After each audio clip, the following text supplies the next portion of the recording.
Toastmasters tips. Take control of the audience. So, I also want you to be aware of how you felt saying that. Awful, stupid me. Don't even know them. But at least now they know I'm good at something. The other one, oh yeah, I heard that. Oh, I don't think that's true at all.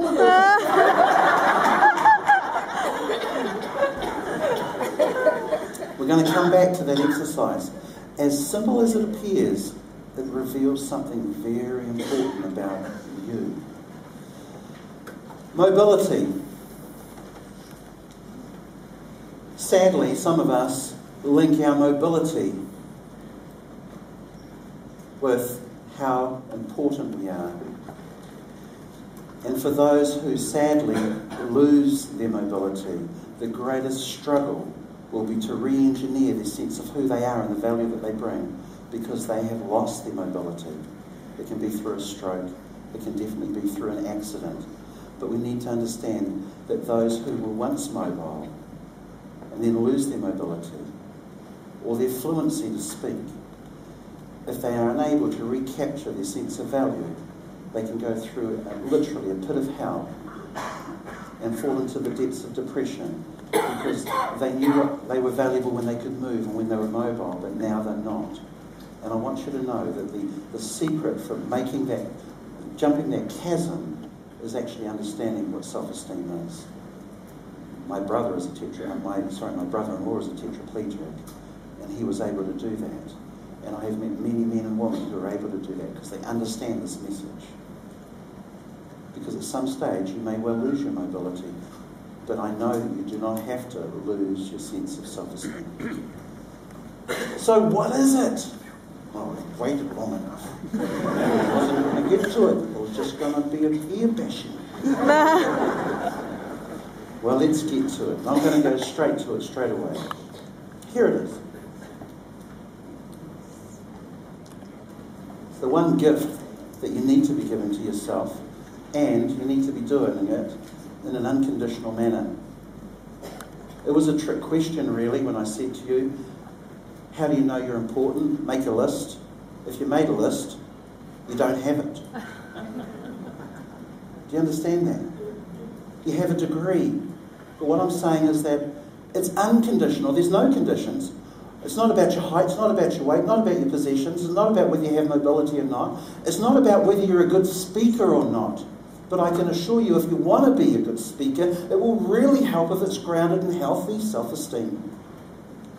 And if you're a leader, you're dangerous if you don't have healthy self-esteem.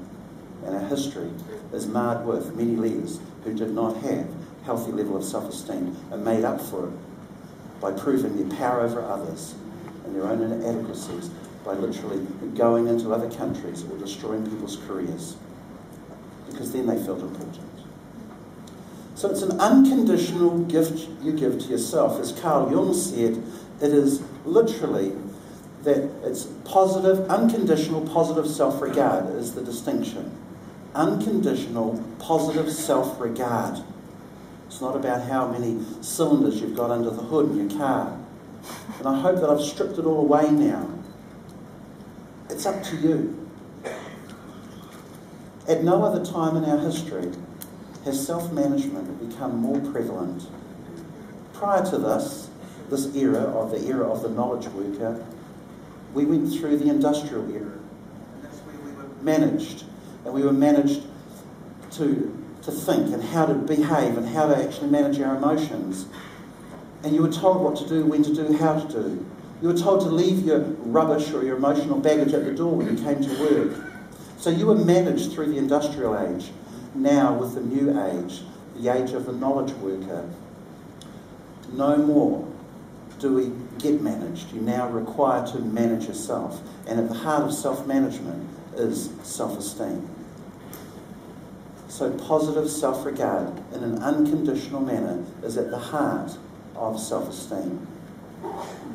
So, I'm going to give you an exercise to do. You didn't think you're going to get out of here with not doing it. Here we go. I'd like you, at some stage, to go into the bathroom, and I'd like you to check that there's no one in there.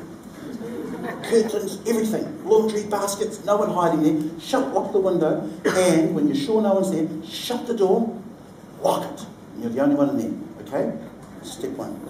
Step 2, stand in front of the mirror. Have you got a mirror? Good. Stand in front of the mirror. And you're going to say these lines. These are the lines. This is your script. Very simple. Some of you may have to write it down. I like myself. I like myself. Then you're to stand in front of the mirror.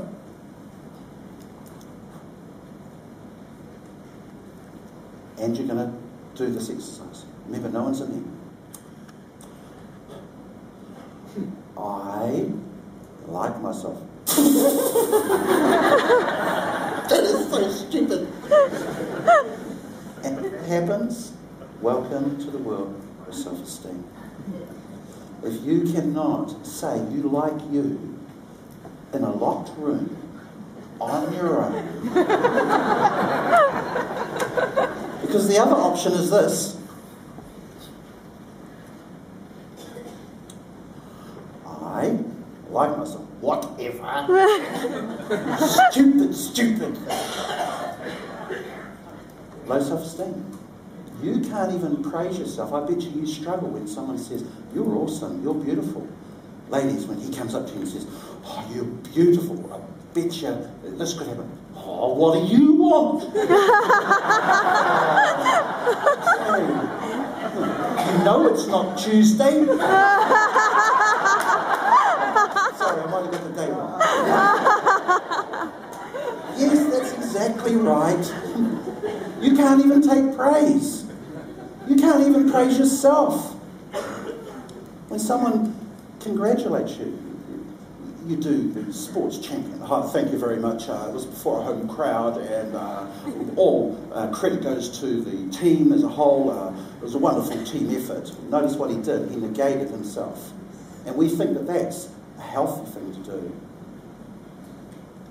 Get the try-winning score.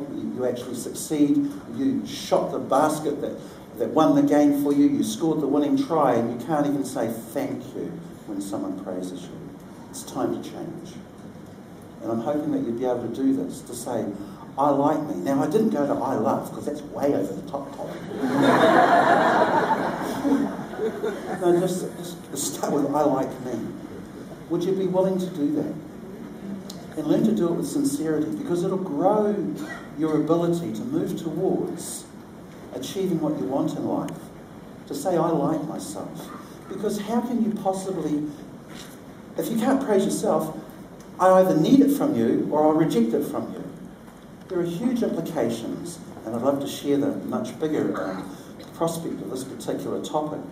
But to take you to a point where you're willing to say, I like myself.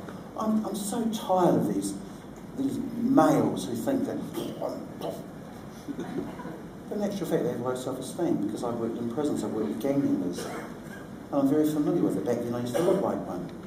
Long hair and sharky sunglasses.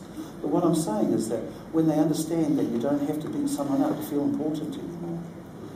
So I'm going to cover this quite quickly, because I'm on time. You're wonderful with those lights. Such a good job. What does red flashing?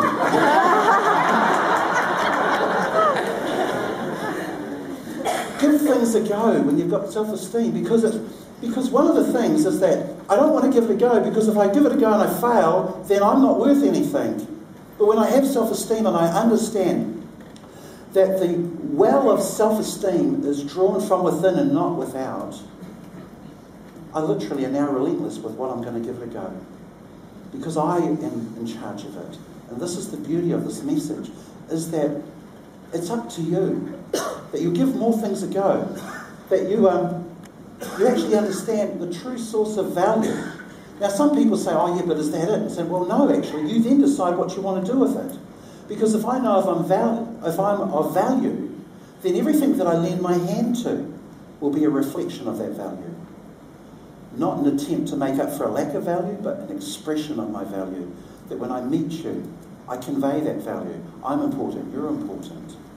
That I'm of value, and what I lend my hand to, I want to actually have that magnify the value that I have internally. I want to do a good job. I want to make a really great effort. Do we understand the implications and the outflow of this? 10 two-letter words that are very valuable. You've likely heard it before, but I'll say it again. 10 two-letter words that are of great value. If it is to be, it is up to me. And that's at the source of self-esteem. If it is to be, it's up to me. And if not you, then who? So, resilience develops that. It's an expression of what I do and who I am, and all that I touch, I want to express that value in every relationship, in every activity, in every endeavour. And then, of course, relationships are built on respect and truly a conveyance of the value that I have as myself. So, what I'd like you to do is I'd like you to do this in closing. You're happy about those words, aren't you? See, you can win her over. Just say, in closing. I'd like you to do this for me.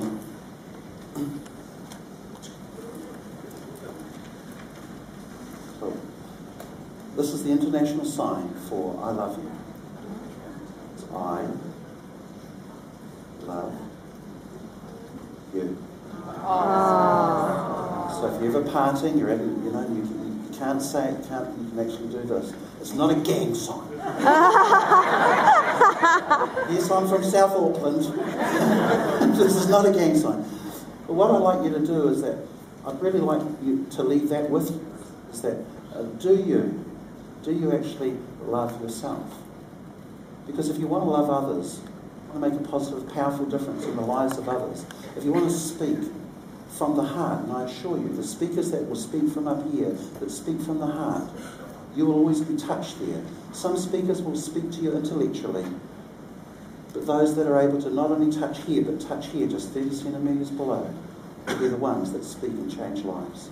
And I'm hoping that you'll take that home with you and remember what you need to do next time you see yourself in the mirror. Thank you very much.